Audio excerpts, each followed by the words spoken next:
3 cara bagaimana narsis boleh buat orang sakit mental. Pertama, sebelum tu kalau korang belum follow, klik link follow tu dapatkan banyak informasi yang menarik. Yang pertama, mereka serang harga diri korang setiap hari.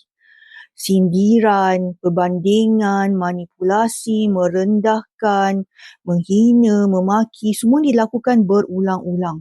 Lama-lama, korang mula percaya yang mungkin aku ni tak cukup bagus kot. Mungkin aku ni memang tak layak hidup.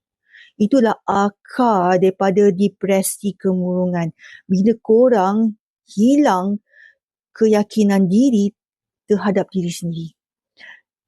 Nombor 2, mereka akan buat korang rasa bersalah. Tapi sebenarnya bukan salah korang seorang. Apa saja yang berlaku mesti ada dipersalahkan. Mesti korang yang akan disalahkan. Kalau contohnya lah, kalau kau tak cakap macam tu, aku tak marah dia cakap ni. Kalau kau buat aku macam ni, aku tak marah tau. Aku tak naik angin. Kau yang buat aku jadi macam ni. Kau yang seksa aku macam ni. Dia buat macam victim tu, mangsa tu jadi macam rasa bersalah yang tak tentu pasal. Akhirnya mangsa akan hidup rasa bersalah yang berpanjangan, yang makan hati, makan semangat dari dalam. Yang ketiga, mereka tarik balik kasih sayang bila dah tak patuh. Bila kita tak ikut cakap dia tarik balik kasih sayang. Mula-mula nak dapatkan kasih sayang kita, dia akan manis, mulut manis, pergi macam-macam.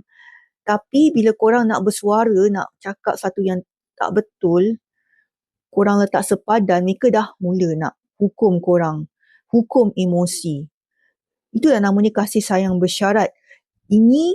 Kasih sayang bersyarat ini akan membuatkan korang dalam tekanan dan ketakutan dan kehilangan. Bayangkan mangsa itu adalah seorang anak, lagi dahsyat. Depresi ni datang bukan secara tiba-tiba tau. Kadang-kadang ia lahir dari hubungan yang racun secara senyap. So jadinya kalau korang dah tahu pola ni, jaga diri. Dapatkan bantuan. Dapatkan bantuan bukan tanda korang lemah tapi kuat. Klik link bio.